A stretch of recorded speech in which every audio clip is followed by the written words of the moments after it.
நண்பர்கள் அனைவருக்கும் வணக்கம். இது சாரு டிடிஎஸ், நான் திரு. நண்பர்களே, எல்லோரும் நல்லா இருக்கீங்களா? நண்பர்களே, இன்றைக்கி நம்ம என்ன வீடியோ கொண்டு வந்திருக்கோம் அப்படின்னு பார்த்தீங்கன்னா, சரவுண்ட் சவுண்ட் போர்டை ஒரு சவுண்ட் செக் பண்ணியிருக்கோம். அந்த வீடியோவை நம்ம பார்க்குறதுக்கு முன்னாடி இந்த சரவுண்ட் பற்றி கொஞ்சம் என்னோட புரிதல் உங்களோட கலந்துரையாடலாம் அப்படின்னு நினைக்கிறேன். நண்பர்களே, இந்த சரவுண்ட் சவுண்ட் அப்படிங்கிறது பார்த்திங்கன்னா ஒரு அருமையான கண்டுபிடிப்பு. அதை கண்டுபிடிச்சவங்களுக்கு உண்மையிலேயே நம்ம நன்றி சொல்லணும். அதாவது என்னென்னா, நான் சொல்கிறது ஸ்டீரியோ சவுண்டை நம்ம கேட்டு ரசிச்சுக்கிட்டு இருந்தோம்.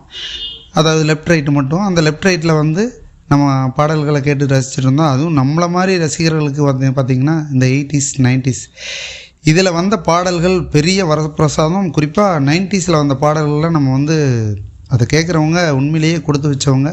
ஏன்னா அது ஸ்டீரியோவில் கேட்கும் பொழுது ரொம்ப அருமையாக இருக்கும். அப்படின்னா அதே ஒரு சரவுண்ட் சவுண்டு நம்ம அதில் க்ரியேட் பண்ணி அதை கேட்கும் பொழுது இன்னும் ரொம்ப நல்லாயிருக்கும் அப்படிங்கிறது என்னோடய கருத்து. இந்த சரவுண்ட் சவுண்ட் பார்த்திங்கன்னா நம்ம லெஃப்ட் ரைட்டில் கேட்டுட்ருப்போம். லெஃப்ட் ரைட்டில் அருமையாக இருக்கும், நல்ல கிளாரிட்டி இருக்கும், கேட்க நல்லாயிருக்கும்.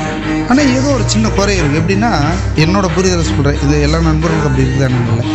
ஒரு சில இசை பார்த்திங்கன்னா அந்த பாட்டில் அந்த இசை ரொம்ப கம்மியாக இருக்கிற மாதிரி இருக்கும். அதாவது வால்யூம் கம்மியாக வச்சு ரெக்கார்ட் பண்ணியிருப்பாங்க அவங்க. ஆனால் நமக்கு அதிசயமாக இந்த சரவுண்டில் போடும்போது அந்த பர்டிகுலரான ஒரு சில இன்ஸ்ட்ருமெண்ட்டை மட்டும் நமக்கு நல்லா கேட்கும்.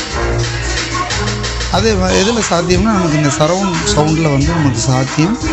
அதாவது என்னென்னா, நம்ம சொல்கிறது ஒரு இமேஜினேஷனான ஒரு ப்ரொலஜிக்கல் அப்படிங்கிறது தான் நம்ம இதில் சொல்ல முடியும். லெஃப்ட்டு ரைட்டில் ரெண்டில் இருக்கிறத மிக்ஸ் பண்ணி தான் நமக்கு சரவுண்டு வருதுங்கிறது நம்மளோட பெரும்பாலான எல்லாத்துக்கும் தெரியும்.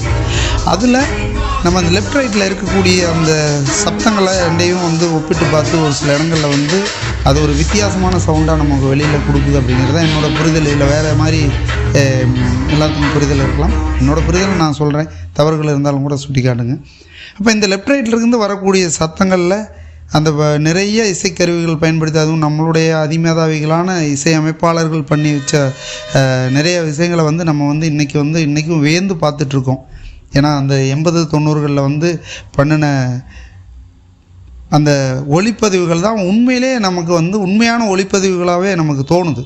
ஏன்னா இன்றைக்கி வந்துட்டுருக்கிற ஒளிப்பதிவுகள் பார்த்திங்கன்னா அதிநவீன தொழில்நுட்பத்தை பயன்படுத்தி ரொம்ப அவ்வளவுக்காக விரும்பத்தகாத பாடல்கள் இருக்குது. அதனால தான் யார் மனசுலையும் பெருசாக நிற்கிறது இல்லை. இது யங்கர் சிலர் கோபப்படலாம், ஆனால் இது யோசித்து பார்த்தா உண்மையாக இருக்கும். ஏன்னா ஒரு 5 வருஷத்துக்கு முன்னாடி வந்த பாட்டை இன்றைக்கி யாரும் முணுமுணுக்கிறது இல்லை.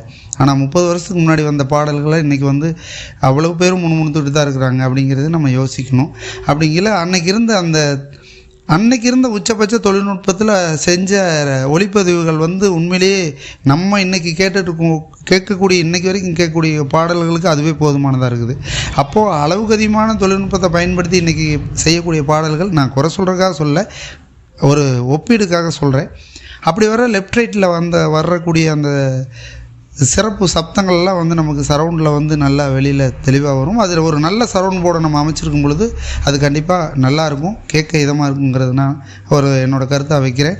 இப்போ இதில் நம்ம செக் பண்ணியிருக்க கூட பார்த்திங்கன்னா, இதில் வாய்ஸே ஒன்றும் பெருசாக வச்சு செக் பண்ணலை. நான் ஒரு சின்ன தமிழ் பாட்டில் லைட்டாக ஒரு சின்ன கட்டிங், ஏன்னா நம்ம காப்பிரைட் ப்ராப்ளம் வருங்கிறதுனால போட்டிருக்கேன். அதை வீடியோவில் கடைசி வரைக்கும் பார்த்தீங்கன்னா தான் அது உங்களுக்கு இருக்கிறதுக்கு, அதை பார்க்குறதுக்கு உண்டான வாய்ப்பு கிடைக்கும். இன்றைக்கி நம்ம என்னென்னா, இதில் செக் பண்ணியிருக்கு பார்த்திங்கன்னா, இந்த இந்த போர்டை நம்ம ஒரு படம் பார்க்கும்பொழுது ஒரு நம்மளோட ஆம்பிளிஃபையரில் இதை நம்ம பயன்படுத்தியிருக்கோம். ஒரு லெஃப்ட் ரைட்டோட இன்னொரு எக்ஸ்ட்ராவாக இதை நம்ம போட்டிருக்கோம் அப்படின்னா, கண்டிப்பாக நீங்கள் படம் பார்க்கும்பொழுது வேறு ஒரு ஃபீல் இருக்குது. எப்படின்னா, இந்த லெஃப்ட் ரைட்டில் இல்லாத சில விஷயங்கள் அங்கே நமக்கு நல்லா படம் பார்க்கும்பொழுதும் நிறைய ஃபீல் வரும். இதில் ப்ளஸ் பாட்டு கேட்கல சொல்லவே வேணாம், நல்லா பண்ணலாம். அதே மாதிரி இதில் பார்த்திங்கன்னா, இந்த அட்ஜஸ்ட்மெண்ட்டு நம்ம வழக்கமாக கொடுக்கக்கூடிய அந்த சரவுண்ட் சவுண்டை வேரி பண்ணி, அதாவது நம்ம வித்தியாசப்படுத்தி பார்க்கக்கூடிய அந்த விஷயத்தையும் இதில் வச்சுருக்கோம். இந்த மாதிரி சரவுண்ட் போர்டை விதவிதமாக பண்ணி நம்ம செய்கிறதுக்கு இன்னும் நிறைய வீடியோ போடுவோம்.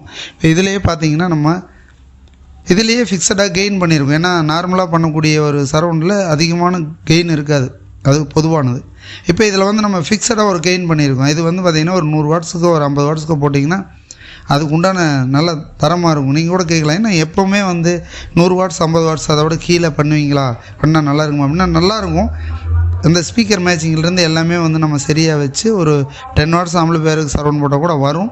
ஆனால் என்னென்னா நம்ம பெரும்பாலும் வந்து ஒரு 50-100 வாட்ஸுக்கு வந்து போடும்போது பார்த்திங்கன்னா இந்த தியேட்டரில் படம் பார்க்குற மாதிரி கொஞ்சம் சவுண்ட் வச்சா கூட, வால்யூம் கொஞ்சமாக இருந்தால் கூட நல்லா எஃபெக்டோடு கேட்கணுன்னா நம்ம வாட்ஸ் அதிகமான ஒரு செட்டில் வச்சா நல்லாயிருக்கும் அப்படிங்கிறது என்னோட கருத்து. அதுக்காக வந்து ரொம்ப வாட்ஸ் கம்மியான செட்டில் ஃபீல் இல்லை அப்படின்னு இல்லை, இருக்கும். நம்ம வந்து என்ன சினிமா அரங்கங்களில் நம்ம வந்து அதாவது திரையரங்கங்களில் படம் பார்த்து பழகிட்டு அதே மாதிரி வீட்டில் வேணும்னு நினைக்கல, நம்ம கொஞ்சம் வாட்ஸ் அதிகமாக போனால் நல்லாயிருக்கும். அதனால் இதில் சரவுண்ட் செக் பண்ணியிருக்கக்கூடிய இந்த சவுண்டை வந்து முழுமையாக காதில் வச்சு கேளுங்க. இந்த வீடியோ கொஞ்சம் லென்த்தாக தான் இருக்கும், ஏன்னா நானே 5 நிமிஷத்துக்கு மேலே பேசிட்டேன். அதனால் வந்து ஹெட்செட் மாட்டி முழுமையாக கேட்டு பாருங்கள், நல்லாயிருக்கும். நான் பேசுனதை கேட்கலன்னா கூட பரவாயில்ல, அந்த வீடியோவை நீங்கள் ஃபீல் பண்ணி பாருங்கள், நல்லாயிருக்கும். கேட்டு பார்த்துட்டு குறைகள் இருந்தால் சொல்லுங்கள், திருத்திக்கிறேன். இந்த காணொளி பிடிச்சிருந்துன்னா நண்பர்களுக்கு ஷேர் பண்ணுங்கள், உங்களுக்கு பிடிச்சுன்னா லைக் பண்ணுங்கள். கருத்துக்கள் இருந்தாலும் எனக்கு வந்து பின்னூட்டத்தில் கமெண்ட் பண்ணுங்கள். நன்றி, வணக்கம்.